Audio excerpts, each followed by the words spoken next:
Blueberry Banter is sponsored in part by the Robert J. Capaferri Foundation, preserving our past, building our future. Welcome to this edition of Blueberry Banter.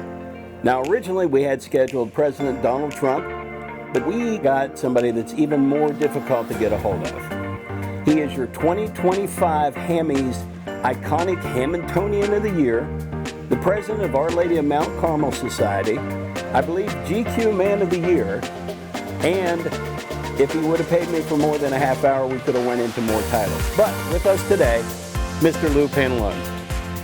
Good afternoon, Craig. Thank you. Thank you for joining us. Wow, well, thanks for having me, I think. I was wondering after that. You know, I didn't know all the accolades that you actually had. Oh.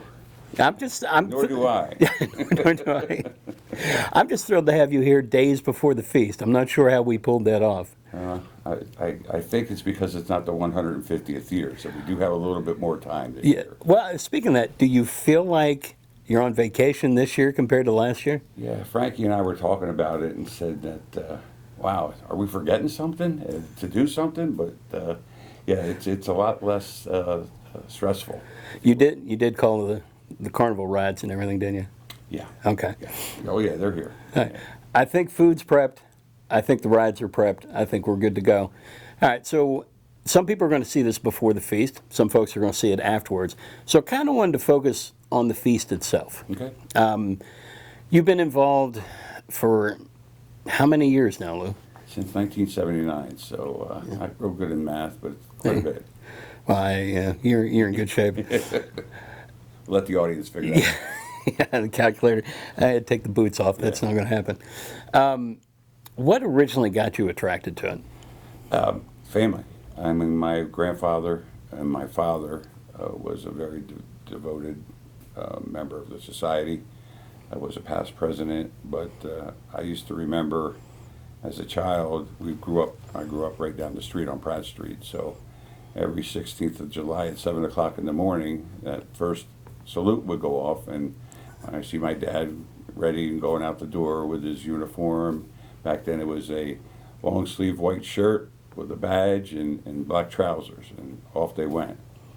And when I was about 7 or 8 years old, I said, Mom, I want to do that. I want to go with Dad. Yeah. And back then it was, freedom was pretty good. You could walk anywhere you want at a young age. And I finally pestered my mom long enough to get her to put me in a white shirt, my sleeves rolled up, a black pair of pants, and I walked down to meet my dad. So it's been a long time. What's initially, Lou, I'd have to say, being family, you were drawn because it's something Dad did. It's something that the family did. Do you remember the time when it converted and went from more than just doing it because the family did to when it moved inside your heart and became something special? Yeah, I probably was, before I did a lot of volunteer work with the organization from a construction standpoint, and it really, the way I was treated by the senior members made a real impact on me, that they really cared about your opinion, and they welcomed your help and assistance, and kind of embraced you into an organization that has a lot of foundation in giving, and from a religious aspect. I mean, the Blessed Mother was very important, and still to this day is very important to our organization. And that made a huge impact on me, to see their devotion. I think that change made it more, obviously there's a big spiritual component to it. Correct. And I think that acceptance made a true family atmosphere over there, didn't it? Totally agree. I mean, there's other things that you can join where when you walk through the door, you speak when you're spoken to, and pretty much that's the way it should be. But if you have an idea, you're kind of pushed to the side, and no, we don't do things that way type of thing. It doesn't happen. It never did when I was entering into there, and as I became a member, your opinions were always welcome. Well, Hamilton is not short of committed civic organizations, and good ones. We've got a lot of fantastic organizations out there. There's a depth to the Our Lady of Mount Carmel Society that's a little different, and I think it's that deep-rooted faith base to it that makes it that way. How do you think that plays into your longevity, your generational success? I think it's important that we recognize our youth and we encourage them to be participants within what we do all year long. We have a mass at least 3 times a year that we involve all of our families. We have a Christmas party for the children. Before any of our functions, we do have a mass. We'll have a mass before we open on Saturday, July 11th.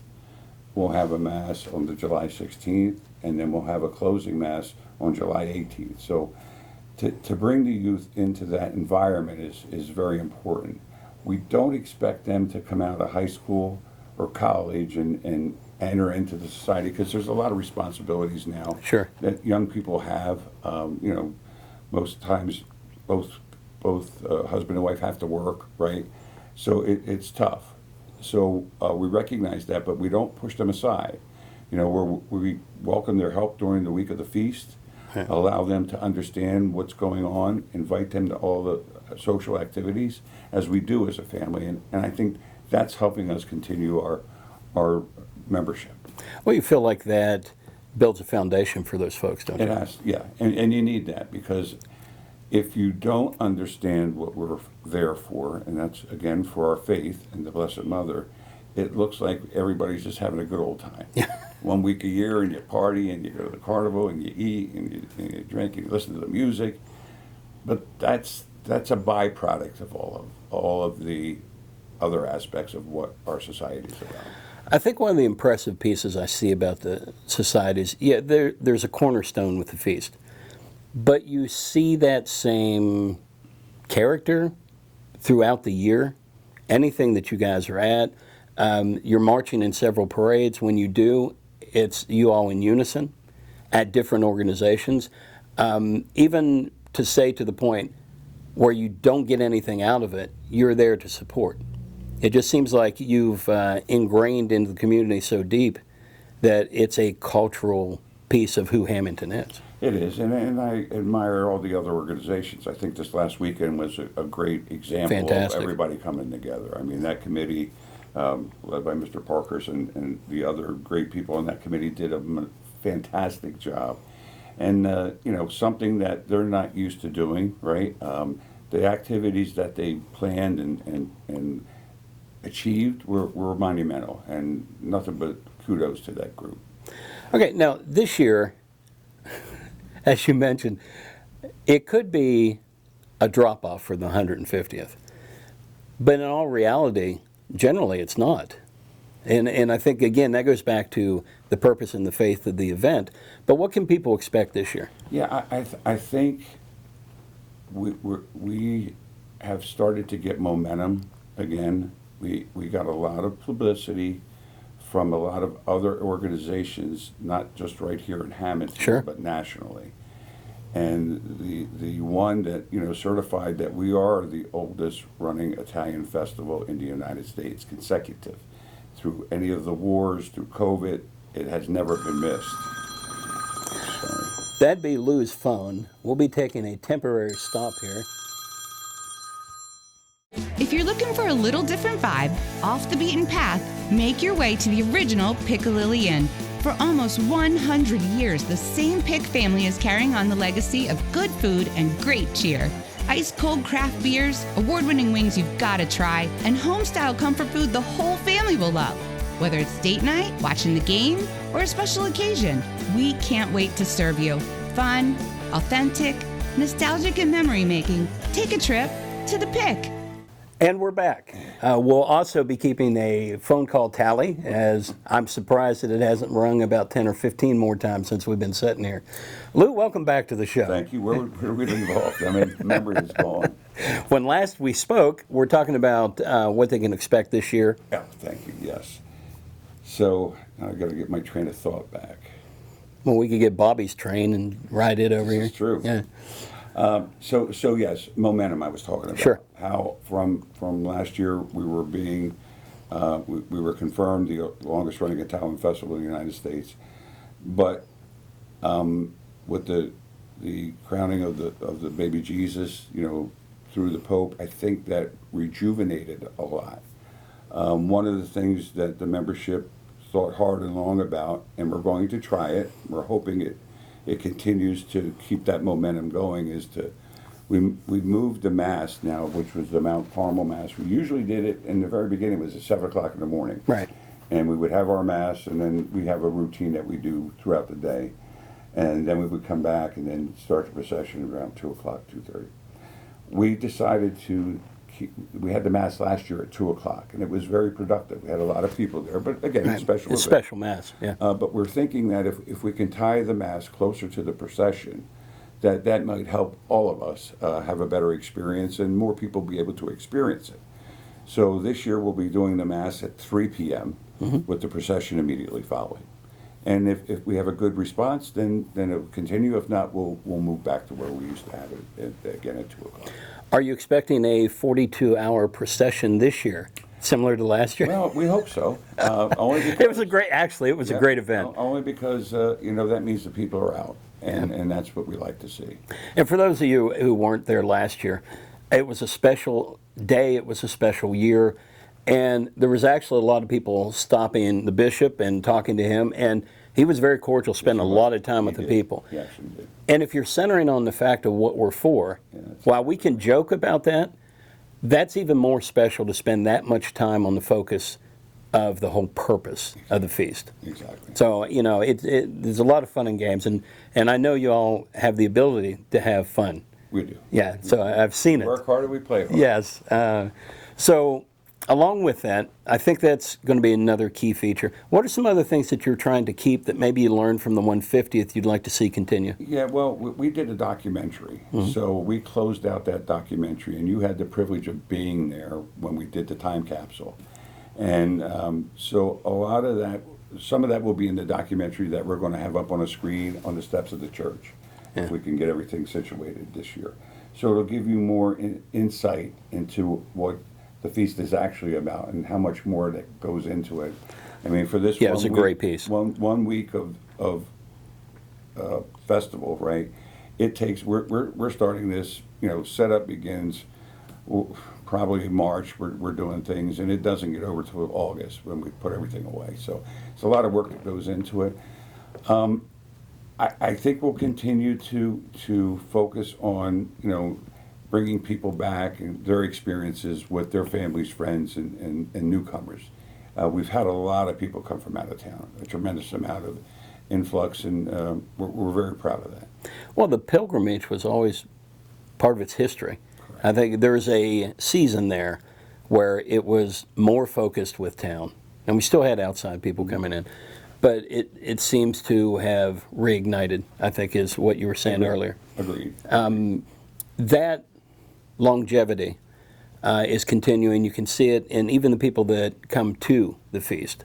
Not only just in the audience, but I notice the people working the booths, the people behind the counters at the Our Lady booth. All through there, we're seeing younger people involved with that as well. We got great support from the Cabrini group, Mother Cabrini chapter. They've been very helpful to us. The Sons of Italy, another great group of men that we work very well together to support one another.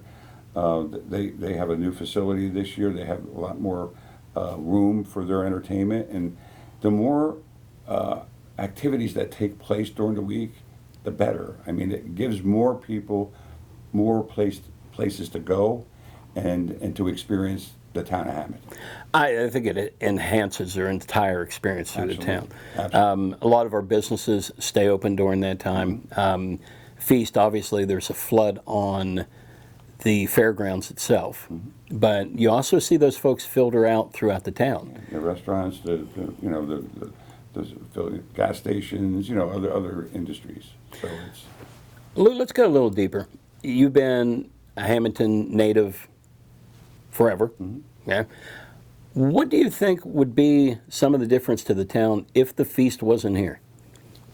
Well, It's hard speculation, I got it, but I mean,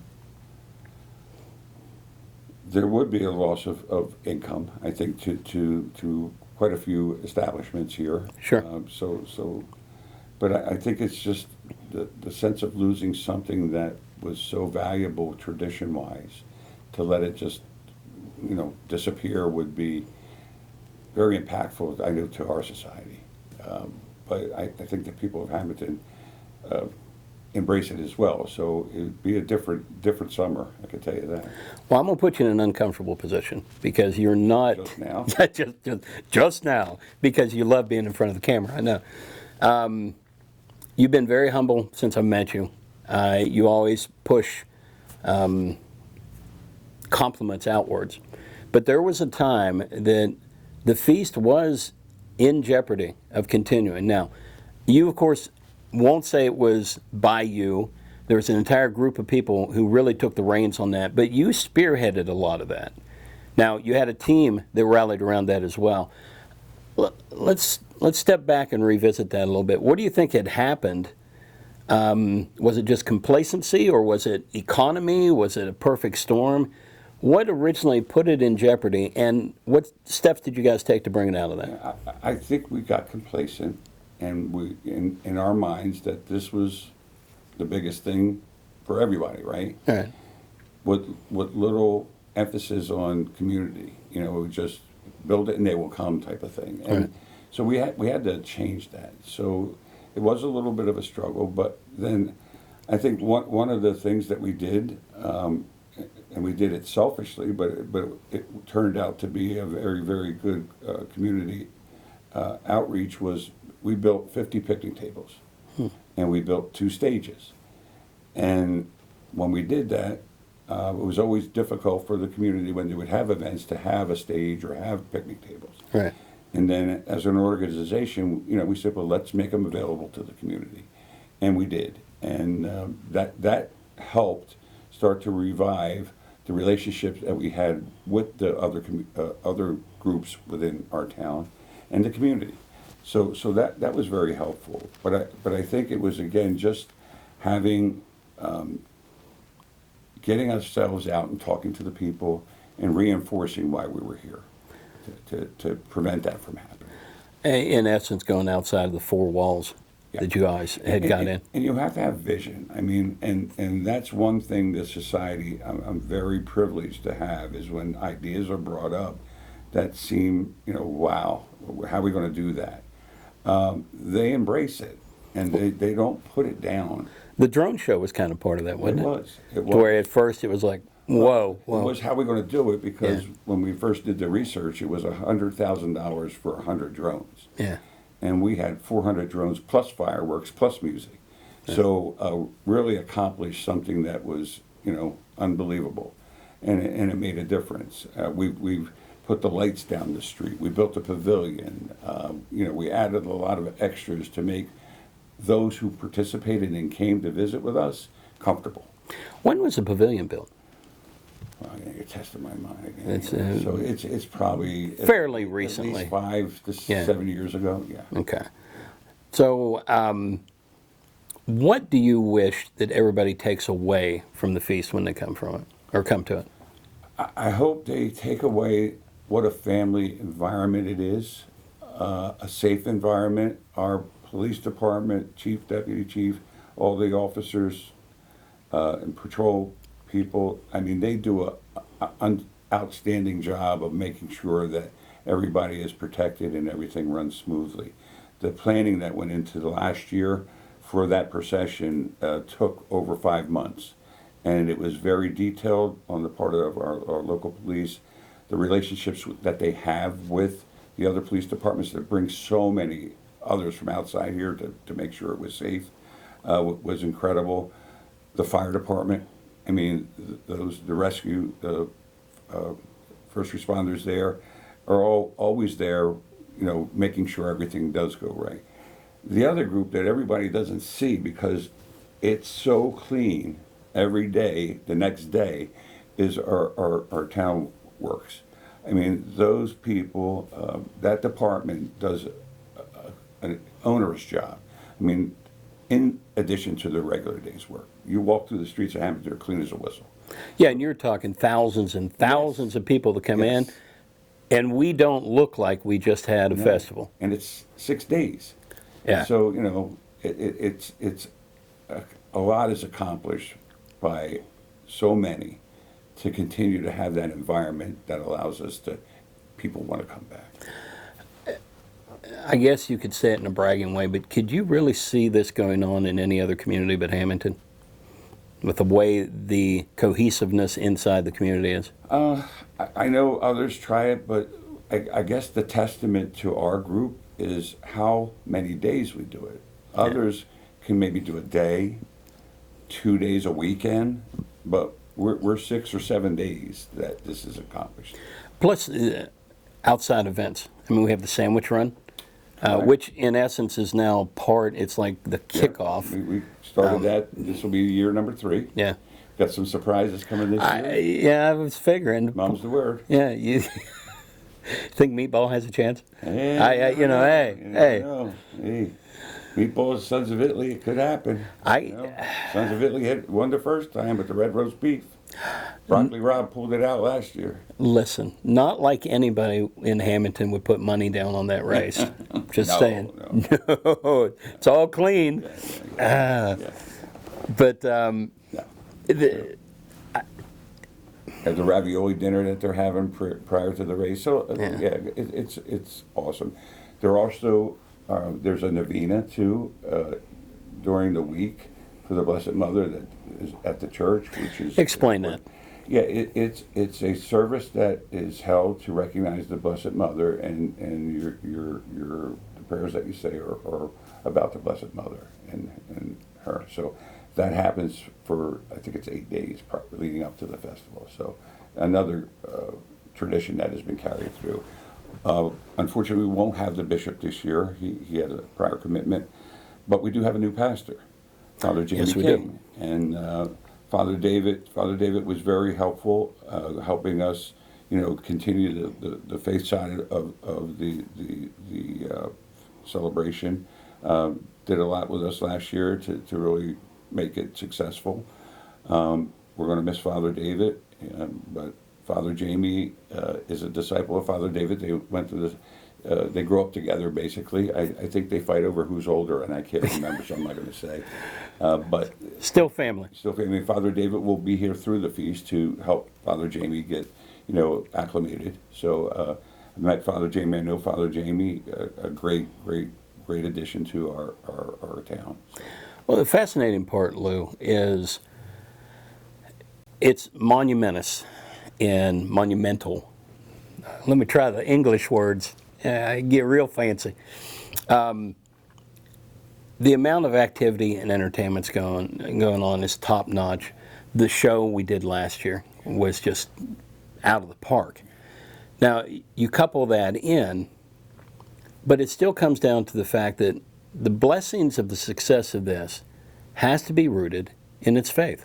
Absolutely. I mean, without that, you're a festival. Exactly. Yeah. There's no, it's just something that happens. And indicative of that is our feast day is July 16th. Most festivals, they schedule based on a week. Right. So it's the second week or whatever, or the third week. Right. Ours is July 16th, and we work around that. Yeah. So, which is also difficult in its own, trying to book things and get things in. It's crazy. How much tougher is it when the 16th ends up on a weekend? It's a long week. It's a long week. And as much as we love each other, it gets tiring some days. And but we're getting better at that. But it's tough. If it were to fall on the first day, it's even worse because there's just so much that has to happen. So we try to balance that. A little breathing space beforehand would be nice. Yeah. You don't want the sandwiches running behind the procession. I'm thinking that'd be tough. Yeah, it wouldn't happen. So, what are you most looking forward to this year? Just for us to really just enjoy it. Last year we did. It's a different level of enjoyment with the magnitude of what you had to do last year, the whole crew. Yeah, so I think we're breathing a little bit and hoping we didn't forget anything because it's like, wow, there's nothing to do every second, Yeah, pretty sure maybe you did, but I think that'll come around. Time capsule, when does it open again? I believe we're going to do that every 10 years. I don't remember. It's kind of a nice 10 or pickup 25, now. but I think And then we're I'd prefer 10. I'm a little nervous me about too. the 25. Me too. Just saying. Me too. Hopefully we can bring back the drone show again. Try to keep that in part of the entertainment as well. Were you able to sneak in the poster of you in the time capsule? I don't know. When you weren't looking, I tossed one of mine in. So about 10 years, you're going to have a heck of a surprise. Well, that's wonderful. Yeah. I appreciate it. Yeah. So moving forward, we're talking about the feast. But again, we mentioned society does so much more. A couple of things. How can people support the society if they would like to? We do have a website that has where you can offer donations. But I think to support the society that continues to be why we're here would be to attend the Mass and the procession in some way or form, some point. Procession route is very, long, but to be out there and support us when we come through, that to us would be a sign of success. And the language of love. Yes. Well, as always, I appreciate what you do. I know the community as a whole does. And parts of what make Hamilton what it is the Italian history and community, not unlike the Spanish and Latino community, who is almost mirroring that same kind of togetherness. Those two cultures are tight-knit, Great. and you see more of that coming together as well. I see similarities. I think the faith base and their focus, there's a lot of similarities in that and as well. family. Yeah. It's around your faith and your family. So. And I would venture to say, too, it's one of the things, and I credit this a lot, I believe the Feast of Our Lady of Mount Carmel and the Italian and Latino and Hispanic communities are what have, oddly enough, kept Hamilton an iconic Americana town and kept a unity in it that you don't see in many communities today. Yeah, it's great. It's a beautiful thing to be able to grow up in a town with that type of perception and caring. Yeah, and it's contagious. Good, and that's what we hope it to be. Yeah. All of us feel that way. And I got to add, I appreciate all that the Gazette has done to help promote. I mean, anytime we need, something to be put in the paper, you guys are there. You're there. A lot of activities, the activities that we do together with the Sons of Italy, you guys promote for us, and we're able to help a lot more people that way. So thank you very much. Well, I think just being part of the community is who Hamilton is. And I think any business that's here has that same obligation, really, to continue on what we're doing. Thank you for that. I appreciate it. Sure. Well, folks, for today on this edition, we know feast time's coming up. Hopefully you see this beforehand. If not, you see it afterwards. I hope you enjoyed the discussion. But since it's coming up just days away now, we're going to cut this short because Lou and I need to get our hair appointment done, make sure we look good for the feast. So again, Lou, thank you. Thank you. Appreciate it, buddy. And that's it for this episode of the Blueberry Banter. Stay tuned on this channel or this social media contact to be able to watch this and other shows. Have a great day, Hamilton. On the fest.